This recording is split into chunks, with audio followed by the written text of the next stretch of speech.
Hi friends, ಇವತ್ತಿನ recipe ಬೆಂಡೆಕಾಯಿ ಸಾಂಬಾರು ತುಂಬ ಟೇಸ್ಟಿಯಾಗಿರುತ್ತೆ. ಹೆಲ್ತ್ಗೆ ಒಳ್ಳೆಯದು.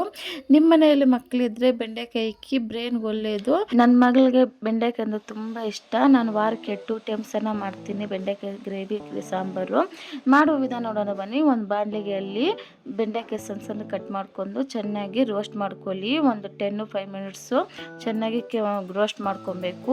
ನೋಡಿ, ಈ ಕಲರ್ ಬರಬೇಕು ಅಲ್ಲಿವರೆಗೂ ಚೆನ್ನಾಗಿ ರೋಸ್ಟ್ ಮಾಡ್ಕೊಳ್ಳಿ. ನೋಡಿ, ರೋಸ್ಟ್ ಆಗಿದೆ. ಅದೇ ಬಾಣಲಿಗೆಯಲ್ಲಿ ಬೆಳ್ಳುಳ್ಳಿ, ಈರುಳ್ಳಿ ಹಾಕ್ಕೊಂಡು ಸ್ವಲ್ಪ ಎಣ್ಣೆ ಹಾಕ್ಕೊಂಡು ಗೋಲ್ಡನ್ ಕಲರ್ ಬರೋವರೆಗೂ ಚೆನ್ನಾಗಿ ಗೋಲಿಸ್ಕೊಳ್ಳಿ. ನೋಡಿ, ಕೆಂಪಗಾಗಿದೆ, ಗೋಲ್ಡನ್ ಕಲರ್ ಬಂದಿದೆ. ಅದನ್ನು ತನಗ ಹಾಕ್ಬಿಡಿ. ಅದೇ ಬಾಣಲಿಗೆಯಲ್ಲಿ ಒಂದು ಟೊಮಾಟೊ, 4 ಲವಂಗ, ಸ್ವಲ್ಪ ಚಕ್ಕೆ, ಸ್ವಲ್ಪ ಮೆಣಸು ಹಾಕ್ಕೊತಾ ಇದ್ದೀನಿ. ಹಾಕ್ಕೊಂಡು 2 ಮಿನಿಟ್ಸ್ ಡ್ರೈ ಆಗಿ ಹುರ್ಕೊಬೇಕು. ಮೆಣಸು ಹಾಕ್ಕೊಂಡೆ ಜೀರ್ಣಕ್ರಿಯೆಗೆ ಒಳ್ಳೆಯದು ಅಂತ ನಾನು ಹಾಕ್ಕೊತೀನಿ. ನಿಮ್ಗೆ ಇಷ್ಟ ಇದ್ರೆ ಹಾಕ್ಕೊಳ್ಳಿ, ಇಲ್ಲ ಸ್ಕಿಪ್ ಮಾಡಿ. ಮಸಾಲೆ ರೆಡಿ ಮಾಡೋಣ ಬನ್ನಿ. ಸ್ವಲ್ಪ ಕೊಬ್ಬರಿ ಹಾಕ್ಕೊತಾ ಇದ್ದೀನಿ. ಕೊಬ್ಬರಿ ಮತ್ತು ಈರುಳ್ಳಿ, ಬೆಳ್ಳುಳ್ಳಿ ಹುರ್ಕೊಂಡಿರೋದು, ಮತ್ತು ಟೊಮಾಟೊ, ಚಕ್ಕೆ, ಲವಂಗ, ಮೆಣಸು ಹಾಕ್ಕೊಂಡು ಹುರ್ಕೊಂಡಿರೋದು ಅದನ್ನು ಹಾಕ್ಕೊಂಡು ಒಂದು 2 ಸ್ಪೂನ್ ಮೆಣಸಿನ ಪುಡಿ, 3 ಸ್ಪೂನ್ ಧನಿಯಾ ಪುಡಿ ಹಾಕ್ಕೊಂಡು ಚೆನ್ನಾಗಿ ಮಿಕ್ಸಿಗೆ ಹಾಕ್ಕೊಳ್ಳಿ. ನುಣ್ಣಕ್ಕೆ ರುಬ್ಕೊಬೇಕು. ನೋಡಿ, ರುಬ್ಕೊಂಡಿದ್ದಾಯಿತು. ಇವಾಗ ಅದೇ ಬಾಣಲಿಗೆಯಲ್ಲಿ ಸ್ವಲ್ಪ ಎಣ್ಣೆ ಹಾಕ್ಕೊಂಡು ಸ್ವಲ್ಪ ಸಾಸಿವೆ ಹಾಕ್ಕೊಂಡು ಅದು ಚಟಪಟ ಅಂದಮೇಲೆ ಸ್ವಲ್ಪ ಕೆರವಿನ ಸೊಪ್ಪು ಹಾಕ್ಕೊಂಡು ಒಂದು ಗಡ್ಡೆ ಈರುಳ್ಳಿ ಕೊಯ್ಕೊಂಡಿದ್ದೆ ಅದನ್ನು ಹಾಕ್ಕೊಂಡು ಕೆಂಪಗಾಗೋವರೆಗೂ ಗೋಲಿಸ್ಕೊಳ್ಳಿ.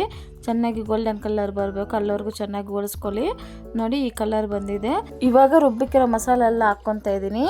ಹಾಕ್ಕೊಂಡು ಕ್ಲೀನಾಗಿ ಬಳ್ಕೊತಾ ಇದ್ದೀನಿ. ಅದೇ ಜಾರಲ್ಲಿ ಸ್ವಲ್ಪ ನೀರು ಹಾಕ್ಕೊಂಡು ಕ್ಲೀನಾಗಿ ಮಸಾಲೆ ಎಲ್ಲ ಹಾಕ್ಕೊತಾ ಇದ್ದೀನಿ. ರುಚಿಗೆ ತಕ್ಕಷ್ಟು ಉಪ್ಪು ಹಾಕ್ಕೊಂಡು ಕ್ಲೀನಾಗಿ 2 ನಿಮಿಷ ಬೆರೆಸ್ಕೊಂಡಿದ್ದಾದಮೇಲೆ ಒಂದು 2 ನಿಮಿಷ ಕ್ಲೋಸ್ ಮಾಡಿ. 2 ನಿಮಿಷ ಕ್ಲೋಸ್ ಮಾಡಿಬಿಟ್ಟಾದ್ಮೇಲೆ ನೋಡಿ, ಚೆನ್ನಾಗಿ ಕುದೀತೈತೆ. ಹಸಿ ಸ್ಮೆಲ್ ಹೋಗಿ ಚೆನ್ನಾಗಿ ಘಮ ಅಂತ ಬರ್ತೈತೆ. ಈ ಟೈಮಲ್ಲಿ ಬೆಂಡೆಕಾಯಿ ಹುರಿದಿಕ್ಕಿರೋದು ಹಾಕ್ಕೊಂಡು ಚೆನ್ನಾಗಿ ಮಿಕ್ಸ್ ಮಾಡ್ಕೊಬೇಕು. 2 ನಿಮಿಷ ಚೆನ್ನಾಗಿ ಮಿಕ್ಸ್ ಮಾಡ್ಕೊಳ್ಳಿ. ಇವಾಗ ನಿಮ್ಗೆ ಎಷ್ಟು ಪ್ರಮಾಣ ನೀರು ಬೇಕು ಅಷ್ಟು ಪ್ರಮಾಣ ನೀರು ಹಾಕ್ಕೊಳ್ಳಿ. ನನಗೆ ಸಾಂಬಾರು ಜಾಸ್ತಿ ಬೇಕು ಅಂತೇಳ್ಬಿಟ್ಟು ಸ್ವಲ್ಪ ನೀರು ಜಾಸ್ತಿ ಹಾಕ್ಕೊಂಡಿದ್ದೀನಿ. ಇವಾಗ ಒಂದು 5 ನಿಮಿಷ ಕ್ಲೋಸ್ ಮಾಡಿ ಬಿಡಿ. 5 ನಿಮಿಷ ಬಿಟ್ಟಾದಮೇಲೆ ನೋಡಿ, ಚೆನ್ನಾಗಿ ಕುದೀತೈತೆ. ಇವಾಗ ಉಪ್ಪು ಖಾರ ಎಲ್ಲ ನೋಡಿಕೊಂಡು ನಿಮ್ಗೆ ಉಪ್ಪು ಕಮ್ಮಿ ಇದ್ರೆ ಉಪ್ಪು ಹಾಕ್ಕೊಳ್ಳಿ, ಖಾರ ಕಮ್ಮಿ ಇದ್ರೆ ಸ್ವಲ್ಪ ಮೆಣಸಿನ ಪುಡಿ ಹಾಕ್ಕೊಳ್ಳಿ. ಈ ವಿಡಿಯೋ ಇಷ್ಟವಾದರೆ ಒಂದು ಲೈಕು, ಸಬ್ಸ್ಕ್ರೈಬ್ ಮಾಡಿ. Thank you.